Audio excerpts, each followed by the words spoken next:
Please be seated. Y'all got the right idea.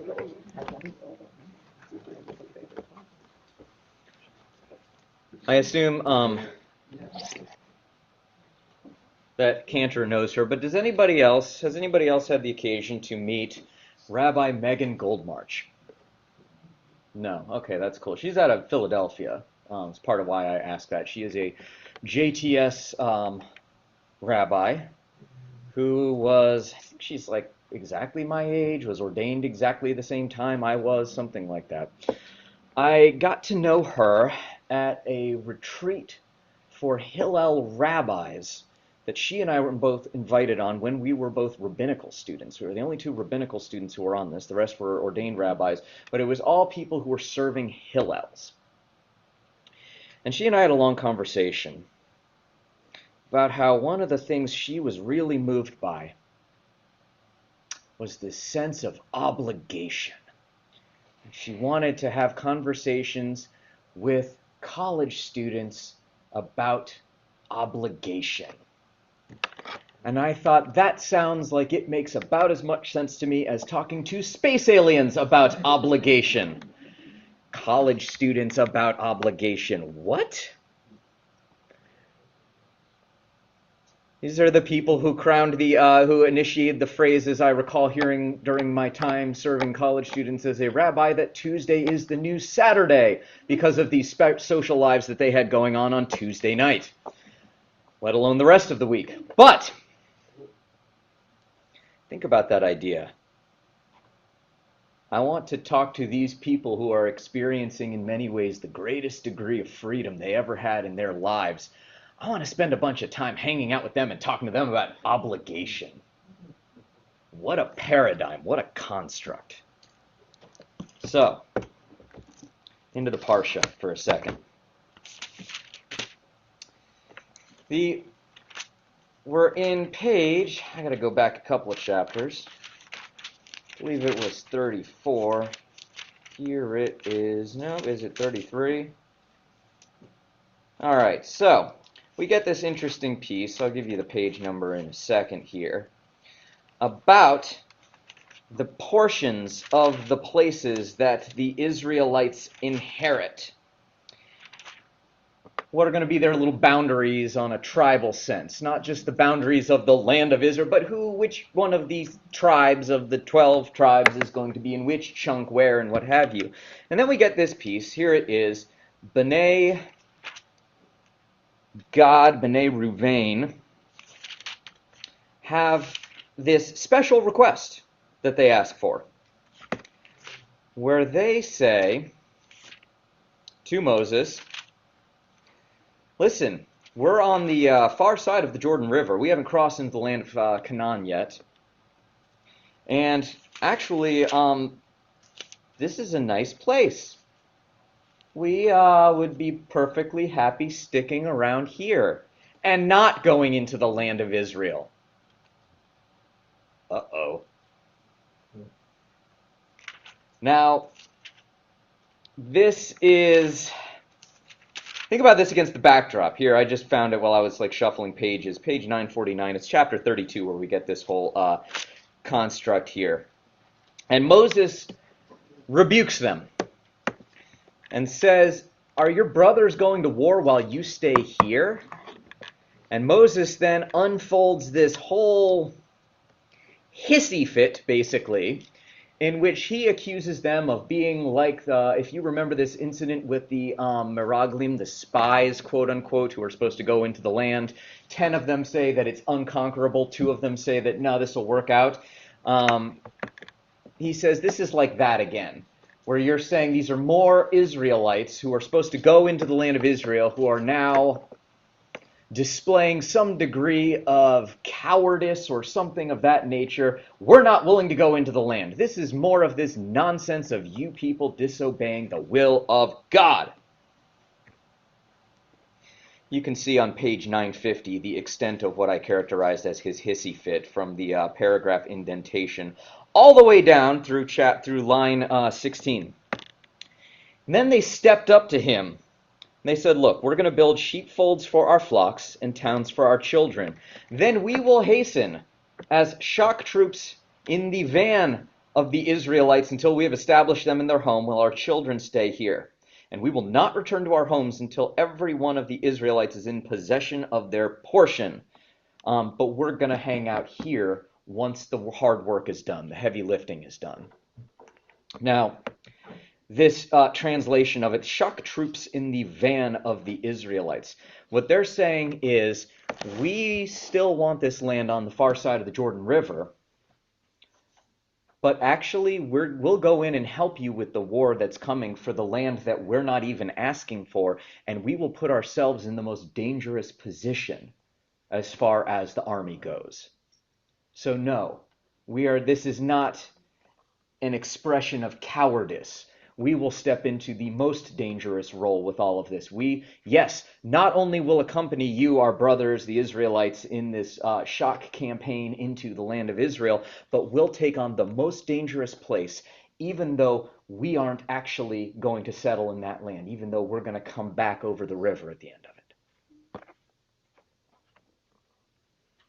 And Moses says, okay, if you do this, if you go into battle with shock troops at the instance of the Lord, and every shock fighter among you crosses the Jordan at God's command until the land has been subdued, so forth and so on, then you're good. You shall be clear before the Lord and before Israel. This land shall be holding. But if you don't do so, if you renege on this agreement, then you have sinned before God, and that will overtake you. And B'nai Gad, Uvenei Ruvain, the children of Gad and Reuben. When I say this is Gad, like the tribe, not the, yeah, thank you, Mitch. I thought that was funny too. They say, your servants will do as God commands.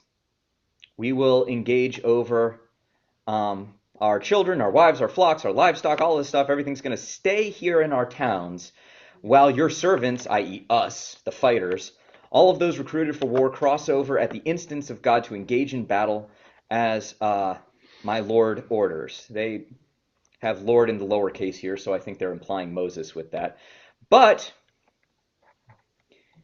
they are granted, within the confine of fulfilling their obligation, the freedom not to go into the land. It's a really interesting one, actually. Aren't all the Israelites supposed to go into Israel? Isn't that the whole point of this whole thing, and the 40 years wandering in the desert and all of that and whatever? And yet we have this place where actually we're going to lift that requirement around something kind of utilitarian, actually. If you look at why, they say, well, it's good farmland. The sheep like it. We'll stay here. And because of that, they're not going into Israel, the promised land.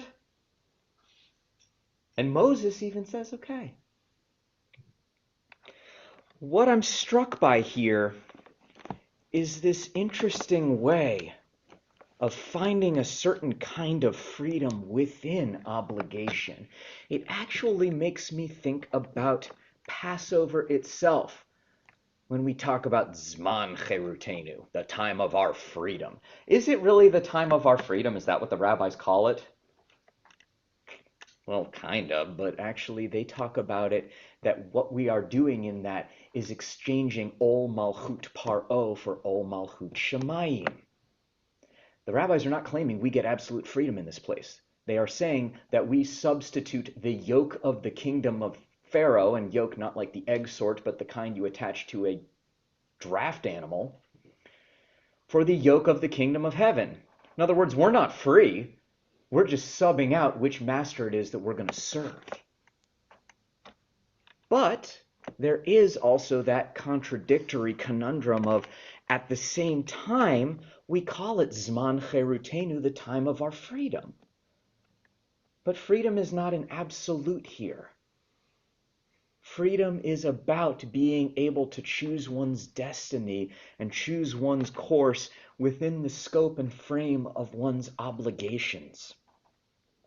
It's an interesting thing. We have, in America, we spend a lot of time pontificating about the nature of freedom and free country and freedom of speech and all this stuff and whatever. We don't talk nearly as much about the obligations that we have, as Rabbi Goldmarch would have suggested to those college students. But she was right. Our lives are, in fact, very much circumscribed by obligation in that way. She was right about that. One doesn't get to live free of obligations. One does, however, get to pick the nature of one's obligations. I chose not to be an investment banker like a lot of my buddies in college and go into finance. I chose to go to rabbinical school and be a rabbi. For them, the ones who are in finance now, that comes with a set of obligations. And just like the rabbinate comes with obligations for me. We chose these obligations, but they are obligations nonetheless. I chose the person who I wanted to marry and create a family with, and I am obligated, in fact, to that family. It's not that I am free and can do whatever, but I was part of the choices and the creation of these things. It is a revolving door, a dance between freedom and choice and obligation, and choosing one's obligation and finding freedom within the obligations that we create and we attach ourselves to in this place. I may be obligated to do the dishes, but I make the choice to put on and listen to, usually often jazz, while I am doing them. I am obligated to tuck in the little monsters for their bedtime, but I make the choice of marking that time by reciting Shema aloud with them, and sometimes Romamu, because the small one really likes Romamu. And so in a countercultural, not providing some contrast to this American experience, which wants to proclaim freedom and liberty as these absolutes and whatever, I want to talk about this Jewish way that Rabbi Goldmarch, I think, was right. This way in which we do focus and live and do mark our lives by obligation. But it's not an absolute in the way of servitude or slavery or something like that to God. It is about finding a certain kind of freedom within the scope of these obligations, and finding obligation and what it is that we serve and the choices we make within the broader scope of the freedom to make and to chart our own courses in life. It's a revolving door. It's a delicate dance.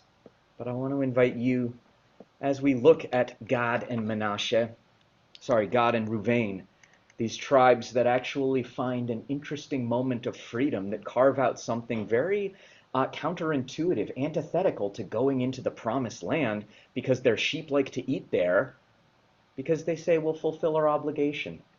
It's an interesting place in which they both lift up their freedom to choose place and space against what was actually the divine commandment to settle the promised land. But they do so while fulfilling this obligation to serve their brethren, the broader Am Yisrael, people of Israel, Bnei Yisrael, the children of Israel.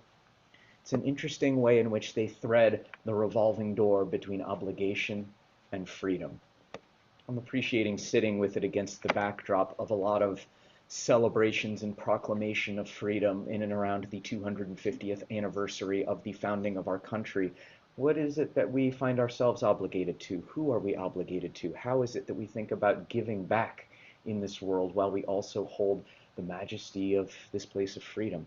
It's an interesting question and a very delicate needle to thread, but just something to spend a little bit of time on this Shabbat. Shabbat Shalom.